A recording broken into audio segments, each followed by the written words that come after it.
Where's your phone? Where's the thing that's... What is going on, y'all? We are here at 5:01 for the live at 5. Crystal's getting the Instagram set up and ready to rock. It's okay. You normally do the live at 5 at the building. We're going to talk about supplements and the supplements we use. So let me grab the supplements I use. Crystal, you want to talk to him while I get the supplements? I'm trying to get the Instagram ready. I'll be right with you.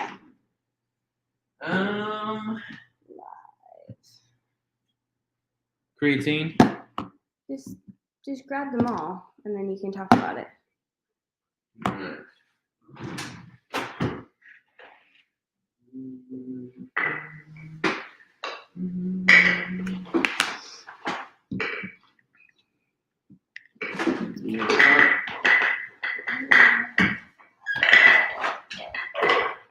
All right, I think I got the Instagram up.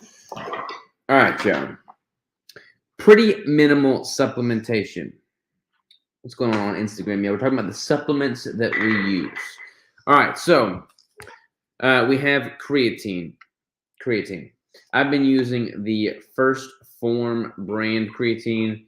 It's just a simple creatine monohydrate. That's all. 1 scoop is 5 grams. It's pretty reasonably priced.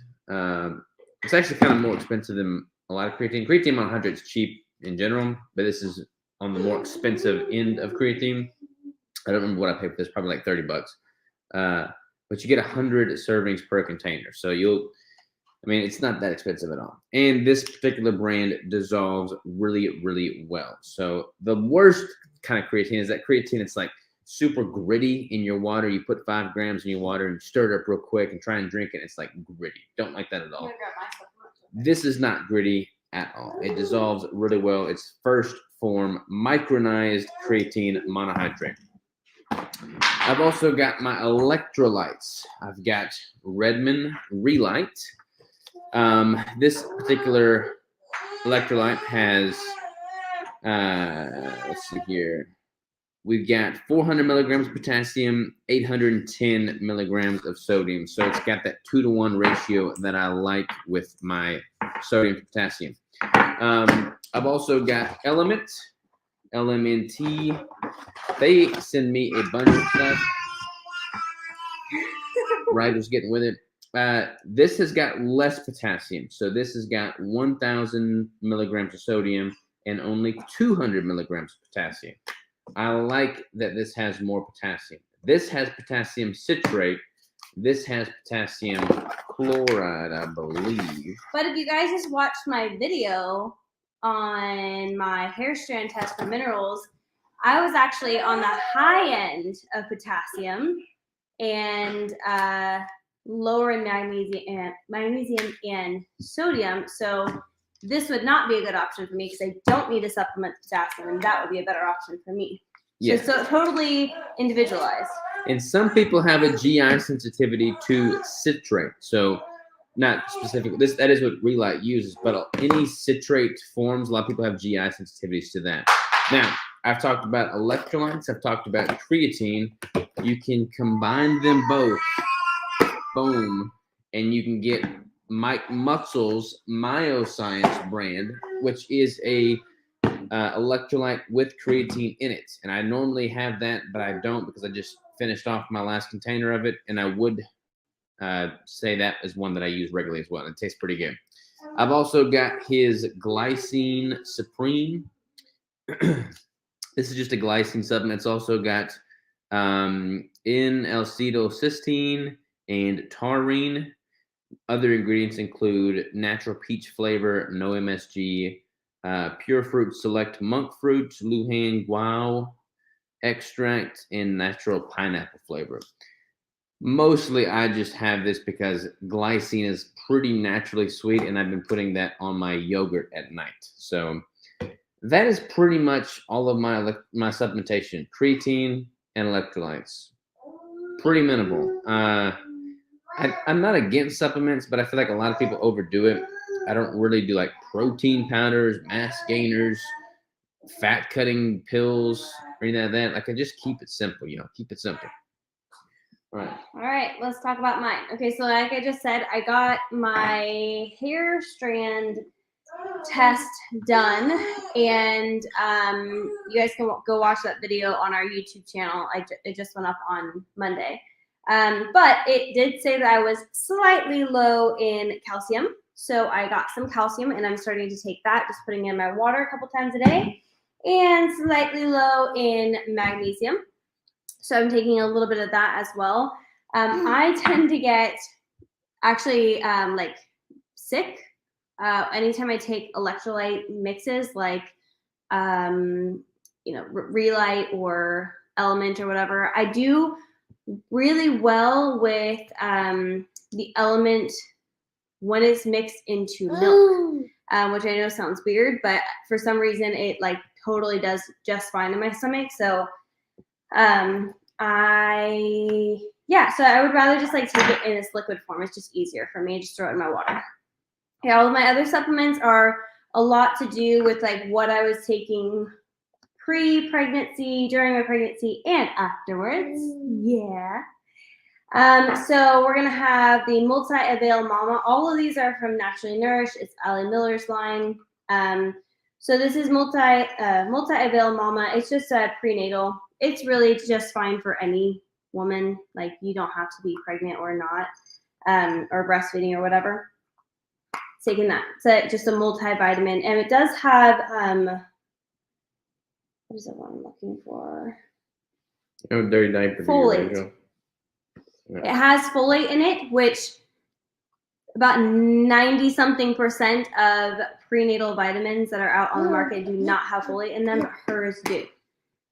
So then I also have EPA, DHA Extra. These are fish oil capsules. This has been kind of up in the air on like whether you should take fish oil capsules or not. I'm pretty skeptical. I do because I don't eat any fish. So it's just a safety precaution, I guess. Yeah, I think ideally if you're going to have fish oil, it would be better to get it in a liquid form that stays in the fridge and you use relatively quickly. Probably correct. That's probably the best way to get it, but that's not the way I've been getting it. I also take a vitamin B complex, a probiotic. Gut health is important, people, and I do take a vitamin D with K2 in it. That's it. Boom. Boom. That's all she wrote. Easy peasy. All right, let's dive into some of these questions. Hi, what's up? Ellen, what's up? Mike, what's up? Sykes, what's going on, Mike? TM, hi. Back, what's up? Hey, Savages, what is your take on kava or other alternative to alcohol drinks to help calm the nerves? I don't know what kava is. I have no idea. What is kava? Man, I don't know what kava is. I would look it up, but my phone's being used for the IG. My phone's dead. Let me know what kava is. So what do you mean? What do you think about other alternatives to alcoholic drinks? I'm honestly not sure what other alternatives are. Yeah, what are alternatives to alcohol drinks from a nerve calming standpoint? Yeah, that would be tea, like a good herbal tea. That kind of calms my nerves. You know? Yeah, like a good tea, a sleepy time tea. GABA is supposed to be really good for calming your nerves, and there's like GABA chewable or like tablets or something. That's really good. I take that before a flight sometimes because I hate flying with my whole entire heart, and I get super anxious about it. All right. So the FDA backed down on the restrictions on NAC. Yeah, I don't know. I haven't really followed that whole thing, to be honest with you. I know about it, but I don't know enough of the details to speak intelligently about it. I don't even know why they were cracking down on it in the first place. But I am curious. I should probably Google that because Google knows everything. But let me know what you know about that situation. I think Mike actually put a video on that because his supplement has it in there. We got anything on the IG? No, we got nothing over here. Nothing over here. All right, what else are we talking about? It's still a little wintry weather over here. The road's pretty clear for the most part, but it is good. Has anybody, we'll talk a little bit about this, has anybody logged on to ketobrick.com since we changed the pricing structure and the volume discount system and tested it out with those updates. I made all those changes this morning. So if anybody has, hopefully it's worked well for you and you're now able to build your own box of flavors, which I'm excited about. Matt says, I'm Canadian, so it was all background noise to me. That makes sense. Yeah. There's a lot of other things going on in Canada, though, that are kind of crazy. That's not really relevant to this conversation at all. But I heard one of my clients is in Canada, and they hunt a lot. Like they're living out in the country. They've got moose, and they fill their freezer full of moose meat. But apparently they're getting like crazy strict on like firearm regulations in Canada. So like being able to have a hunting rifle is questionable in the future. Hope that's not the case. Hopefully you are able to hunt freely and fill your freezer with moose meat. Moose meat. Moose meat. What's the macros Good. like on I moose don't meat? want to drive in the snow currently. LOL. Yeah. When Is that? It is. I didn't. Did you change your name, or is that a different I account? think he's got a different account. Huh. That's his business account. I did not know that. That's his new logo. It's pretty slick, huh? I can't hardly see it. It's like the Pick up a bow. super tiny. There you go. You can pick up a bow. All right. What else? I feel like there's some other supplements that I made. Hey, the bearded powerlifter. How you doing, man? By the way, I've been watching your lifts, bro. You're getting strong as a freaking ox, man. When is your next bodybuilding show? When are you gonna do one of those? You're gonna stick with powerlifting for a while. What do people? Let's talk about powerlifting. What do people think about powerlifting? Obviously we have a great person right here to answer some questions, but I've been curious about it because I feel like and maybe I'm totally wrong on this. I feel like most of the people I see who are doing powerlifting are actually like in their 30s, 40s, and 50s, which is interesting to me because it seems like a lot more load on like your joints and things like that. I feel like powerlifting, you're more prone to injury.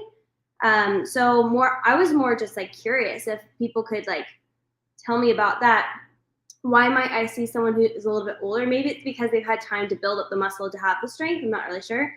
But that's generally what I see. And maybe that's totally wrong. But that's it. That was my question. That's your What's question. up, Brenda? No MCT oil. So I honestly would kind of consider MCT oil like food.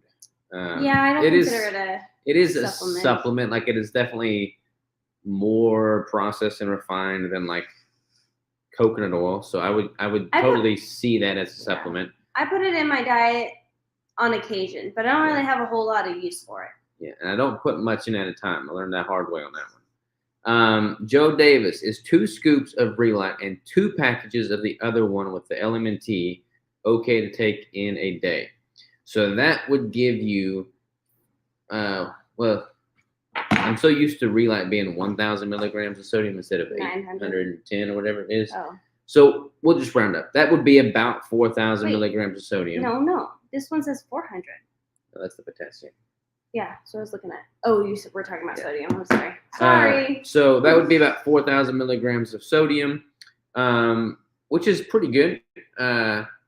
You're probably also going to be salting your food and stuff like that. So you're probably going to be consuming more than 4,000 milligrams of sodium, which for you, I would certainly recommend at least 4,000 milligrams as a minimum.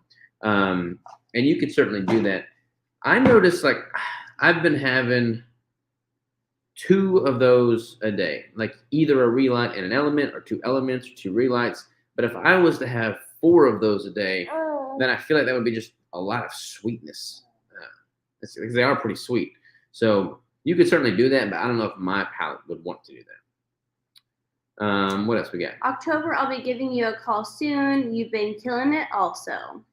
Okay, and then he also says, in powerlifting, you're usually in a caloric surplus, so recovery is usually better and you're way less mentally fatigued. Nice. Whoops. So one of my employees that I worked out with today, he's got this app on his phone that shows like based off of your weight, what bracket you're in with regards to strength, going all the way up to like elite level.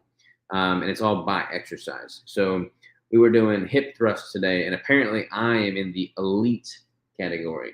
Wow, for so special. hip thrusts. At That's something to 180, brag about right there, people. at 180 pounds, the elite level hip thrust is 608 pounds. And I've never done it before, so I'm like, well, I could do more than that. So I put 635 Does on. it I have got it? that for Can I 4. see? Can I see mine? Yeah, I don't Or know is it what. just male? I think it's everything, but I don't know what the website was. I have to message Josiah, but kind of interesting. Okay, so with I totally get the being a caloric surplus, which I have been in plenty of lately. I love the recovery aspect of things, but what about injury? I know that some sports just have more injury, like jiu-jitsu. You're gonna get injured.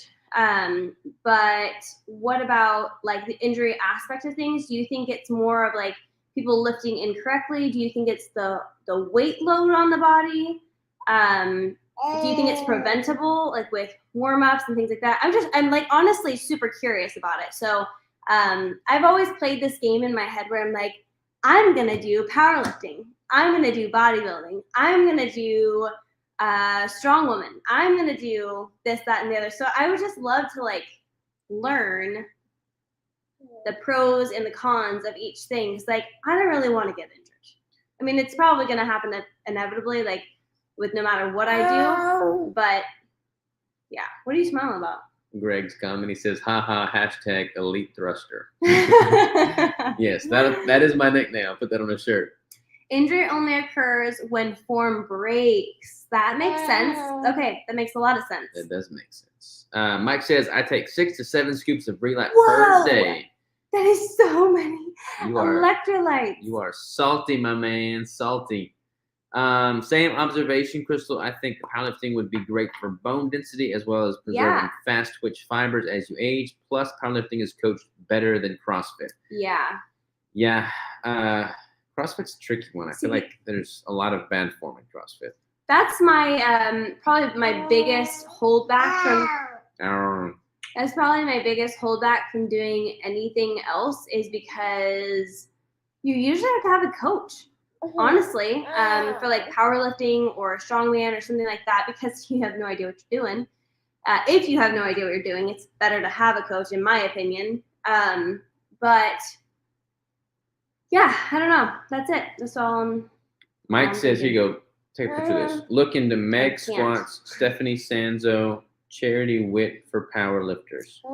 So Stephanie Sanzo is a you know her?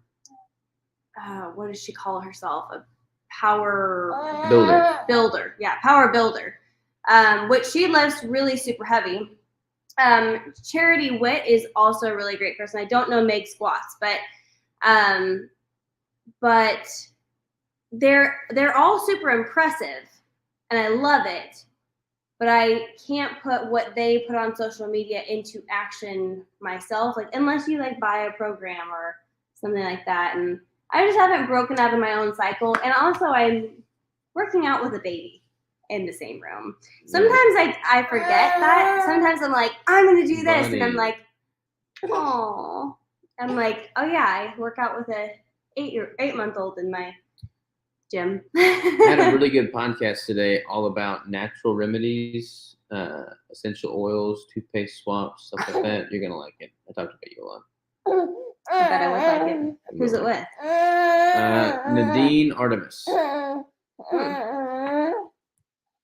She's the owner of Living Libations. Sounds like really familiar to me. Yeah. You want me to take him? I like that sweater, by the way, Joe Davis. I feel like he was wearing that last week or like sometime recently. I love it. It's so cozy. He likes it. All right, we got any other questions, Joe? Anything else on the horizon? I'm not done talking. I want to talk about some other stuff. Turn the air down. All right. Well, if y'all don't have any questions, we'll call it a wrap on this. But if y'all want to talk more, I've got 10 more minutes. Rigel's favorite song since birth has been "I Like the Way You Wiggle Wiggle" for sure. And if you want to jibber jibber, you know that song? My money don't fold. Yeah. It jiggle jiggles or something like that. My money don't jiggle. It folds. Okay, we're terrible. Yeah. But that's Rigel's like favorite song. Like you turn it on, he will immediately stop crying And like it's been like that since literally he was born. So every time Robert says, "That's a wrap," like that's a wrap, guys. At the end of the song, it says, "And that's a wrap." And so every time it reminds me of that song. Yeah. All right. We was talking about that Dark Horse Gym. Yeah, it's an awesome hoodie. Awesome it hoodie. is. Look at the back of this, guys. Have we shown them the back? It's so cute. It is super cute. It says Squat, deadlift, I think. squat, bench, deadlift, repeat. Yeah. Boom. All right. Matt says, don't mean to derail the conversation, but the entire keto community has been completely silent on Jimmy Moore's sentencing to 20 years in prison. Yeah, that is definitely a thing. It's really, I mean, like, what do you say? Yeah, I don't know what to say to that other than. And honestly, he's not worth my time to make a post about. Yeah, like I don't know any of the details. I haven't really kept up with it. It's just negative energy, and it's not really anything that's impacting my life. The whole thing is just very unfortunate. It's very unfortunate, y'all. When the whole thing first happened, nobody knew what the deal was, and then there was, I guess, like an official post made or a news statement as to what the deal was, and it's just very disheartening. You know, like you don't even know what to think. Like it's just unfortunate that people are like that. So we strive to not be like that. Yeah, it is hard because hard subjects do come up a lot, and that is not. In my opinion, our pages are not, goodness gracious. Our pages are about health, nutrition, all the things. And I don't often post about other people in the first place. Like if someone posts something really awesome, I will. But I don't really feel like that's my place to say anyways. And I don't like, I don't know. It's and just honestly, so hard. like it's really hard. Like continuing to like fester on it, it just adds more traffic to a negative thing in the first place. Like, I don't think it's benefiting anybody to keep talking about it, if that makes sense. Hopefully that makes sense. Wow, thanks for staying so positive, guys. Love you all for it. We certainly try for sure. All right, Joe says, I like powerlifting. Less rep equals more focus and more rest. Yeah, I do like. I've been doing some higher rep sets though, like nothing crazy. You can come down and coach me. Makisha said, that's a cool name, Makisha. I currently don't work out and I haven't used my creatine yet. Is it okay to consume creatine in my coffee? Yes, it is okay to consume creatine in your coffee. It is also okay to consume creatine whether you work out or not. Totally safe. It's not like a lot of people don't take creatine because they assume it's going to cause a massive amount of water retention. You're going to blow up like a puffer fish. That's just not the way it works. Like creatine can retain fluid, but it retains it in the muscle tissue itself, not in your subcutaneous layer of skin. So if you're hydrated, if you're drinking enough electrolytes, and if you're staying saturated with creatine, it's totally fine where it's holding water. So definitely take the creatine. Had a consult with Anthony J today. Super great info. Yeah, Anthony J is Anthony amazing. J is awesome. I will 100% do that, girl. What was he 100% talking about? I said come down and coach me. Yes. I'll send you a program I use. All right. Are you an elite hip thruster, Joe Davis? Are you in the elite thrusting category? I got to figure out what that app or software was. That's funny. What else we got over here? No comments on the IG. Thanks, you bet. All right. Well, anything else? Anything else you want to touch on? Not me personally, no. He says, "Hell no, I'm not an elite thruster." I do think, on the topic of hip thrust, I do think that is an incredible movement. You see a lot of girls doing them in the gyms with like bands and like scrunchy butt, booty shorts and stuff. Oh yeah, we gotta go into that. What? What is up with the whole make a wedgie with your leggings thing? Yeah, that's been a thing, and I'm like, I don't want anything up in there while I'm working out. Yeah, but all that to say, you don't see many guys doing hip thrusters, and hip thrusting. That sounds kind of funny. Hip thrust as an exercise is a great posterior chain movement. It's really great on the glute focus. but it improves everything posterior chain. Like I feel like my deadlifts feel much more solid as a result of doing hip thrusts on a regular basis. So definitely do barbell hip thrusts. And it's one of the movements where your strength is going to increase rapidly. If you don't ever do it, you're not going to be that strong with it. But if you do it on like a bi-weekly or weekly basis, the amount of strength that you'll put on by subjecting your body to that stimulus is staggering. Like your body's going to acclimate to that movement very, very quickly. Hello from Little Rock. What's up, Sarah from Little Rock? Hey guys, just made some keto brick pucks. Very nice. Little Rock, a local. Just joining. Is creatine safe for a super skinny 15-year-old boy? Got a freshman getting ready for his first track season. Yes. It's funny you asked this. We cannot say because he's under the age of 18. But does it even say that you're not supposed to consume under the age of 18? I don't even. No, I bet it wouldn't even say that. You, as a person who's giving advice, should not give advice to anyone under the age of 18. However, if Rigel was 15, we would definitely let him take it. Yeah, creatine is naturally occurring. It's in the red meat that you consume. It's totally safe. I remember when I was in high school and my chemistry teacher was talking about creatine. I was trying to build muscle, and my parents thought it was like steroids or something. And I'm like, hey, Coach Runyon, can you just talk to my parents and like tell them what's going on with this creatine? Let them know that it's safe, totally fine to use. And it is safe, totally fine to use. It's funny that creatine is getting so popular right now in the keto space. Like everybody's talking about creatine, but like creatine is like a staple in like all the bodybuilding forums. So it's just funny that everybody in the keto space is talking about it now. But yeah, creatine's totally fine. You should start a male power thruster channel. Thruster. Yeah, put that like on OnlyFans or something. A male power thruster channel. He's about 110 pounds, 5'10", going to be a pole vaulter. Very cool. Oh, that's awesome. Pole vaulting is impressive. Yeah, it sure is. Impressive. All right. Anything else, y'all? Anything else? Going once, going twice. We do need a topic for next week. Yeah. So the next question will be next week's topic. Shoot, we could have done a topic all on creatine. We could have made that like a post. We still can. There's a lot more. Well, I think they've done one before. We can do another one. My money don't fold. Jiggle, okay. Jiggle. Rigel is a power thruster too. Yeah. All right. Anything else, y'all? Calling it a wrap. Let's just make that the topic for next week. We'll just do a deep dive into creatine next week. Sound like a plan, y'all? All right. Much love to you all. Take care. Toodaloo. Be safe. Love ya. Adios, baby.